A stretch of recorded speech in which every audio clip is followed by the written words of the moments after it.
So as of the making of this video, Dragon Ball Super 2, the sequel series to Dragon Ball Super, has not been announced. It hasn't even been leaked yet, but that doesn't mean that we can't talk about and discuss different plot points and things that could happen in the series and things that we would like to see further the series and make it even better, or at least better than Dragon Ball Super, because in retrospect, Dragon Ball Super had a lot of plot points that really didn't make any sense, and that's not even retrospect. When the series was going on, I didn't jump onto the series 100% until the Goku Black arc, because I did not like the fact that I retread the old movies, and I just thought that the original beginning 20 to 30 animation was not good at all. So for this video, I have put up a list of 5 flexes that Dragon Ball Super can do that will make it a much more better and enjoyable series than Dragon Ball Super. Now, these are my 5 upgrades that will definitely make the series a lot better, and you might have a completely different list, and I want to hear it. Let me know in the comment section below what your top 5 changes that you would make to Dragon Ball Super 2 that would make it even better than Dragon Ball Super. But without further ado, let's go ahead and jump right into number 5. So these are going to go in an order of most likely to happen to more than likely least likely to happen. And so the number 1 is probably the one that's the most far-fetched, but the number 5 is the one that's probably going to happen. And number 5 is consistent animation. Now, the one thing that plagued Dragon Ball Super is the fact that it had varying degrees of quality in its animation. Sometimes you would get an episode that would either have a fight, or not even a fight, just people talking and moving the plot along, and the animation would be fire, it would be slick.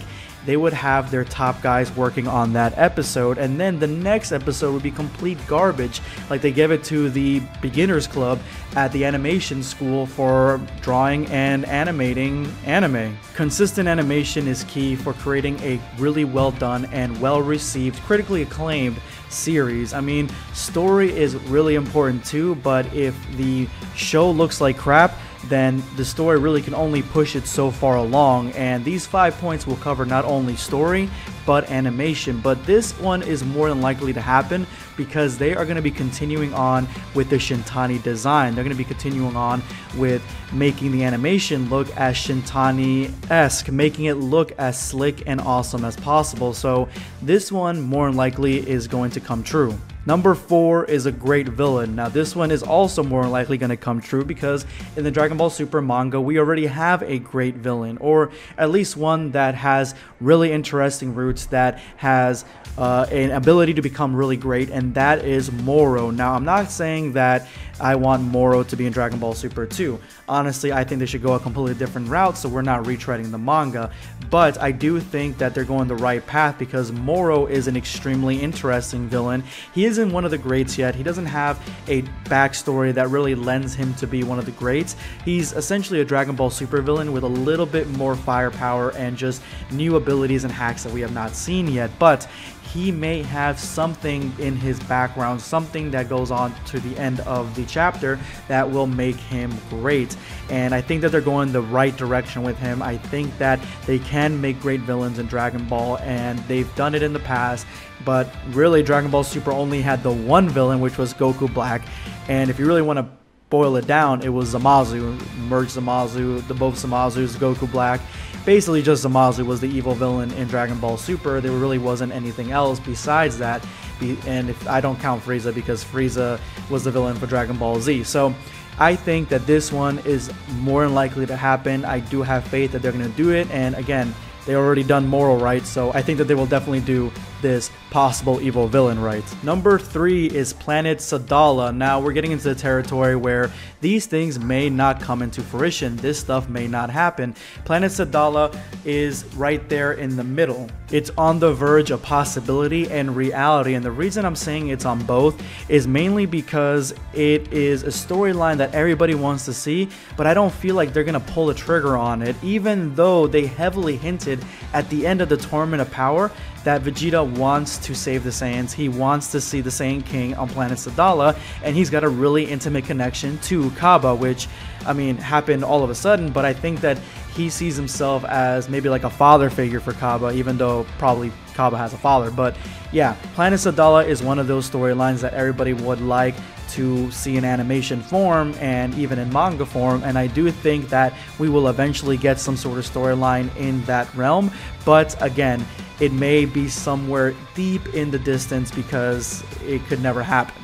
Number 2, lasting effects, and this one is what for me ruined the Tournament of Power. It ruined the end of Dragon Ball Super Original because nothing happened, nothing changed, nothing was different besides Goku even having UI. But even then at the end, he says he doesn't even know if he can go into it. He doesn't know how he can go into it. So yeah, Goku going into MUI completely retconned essentially because he doesn't seem to know how to do it, at least not in canon. In Heroes, he can do it all day long, but in canon, really doesn't know how to do it. And nothing changed after the Tournament of Power. All the universes came back, and there was no lasting effects. Dragon Ball Super needs lasting effects. Even Dragon Ball Z had lasting effects. Hell, Goku died in the Cell Saga, and he came back as an angel, essentially, well, with a halo around his head. He came back for only one day. In the Buu Saga, there were actual lasting effects. There were changes. It wasn't always the Dragon Balls are going to fix this, or nothing's going to happen because Whis and Beerus are there, or Zeno's going to be there, or whatever.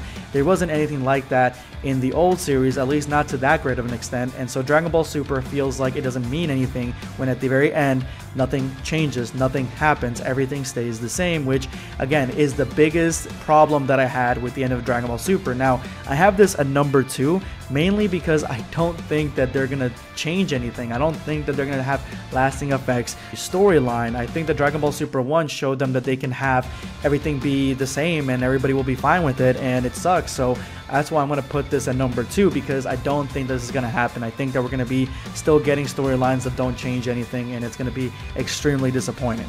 Number 1, break the Goku and Vegeta syndrome, and by that I mean, yeah, stop making the story completely about Goku and Vegeta. Yes, they are the most popular ones. Yes, they are the most powerful ones, at least on the Earth side, the Universe 7 side, but they are not the only characters in Dragon Ball. We need to have a lot more characters added into the mix, just like in old Dragon Ball Z days. I mean, Gohan is one of those characters that, yeah, a lot of people like to shit on, and he was sort of useful in the Tournament of Power, but he needs to have a greater role in just changing things and going on adventures and stuff. At least that's what I think. I don't think that Gohan should be just studying and doing nothing. I think that he should be going down the path of his father. I think that Goten and Trunks should be at the forefront, if not the spotlight of this, because Dragon Ball should be moving forward to a sort of chapter 2, a Boruto phase, but better implemented.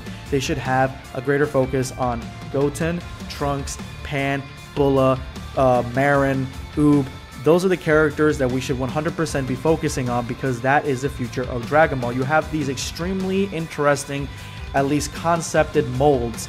These are molded characters that don't have any real background or abilities beyond what we've seen, the carbon copy stuff that we've seen, and so they don't really have any insight or any real emotions or anything like that.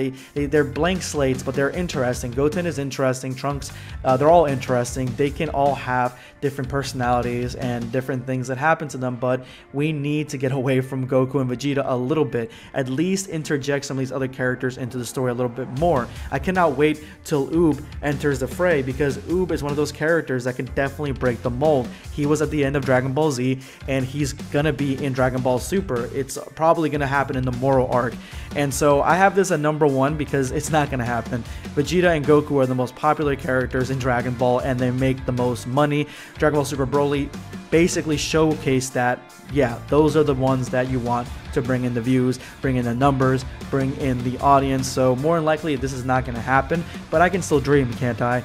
And this all could be something, all these flexes could be completely washed away because of the fact that we could just jump into Dragon Ball Super 2 and jump into the Moro arc. But I think that even if we do jump in the Moro arc, or we jump into any other arc, I think that these top 5 Dragon Ball Super 2 flexes would be something that the fandom would embrace and would make for a better Dragon Ball story. Anyway guys, that's all I have for you today. This is going to be BlackScape signing off. Take care guys.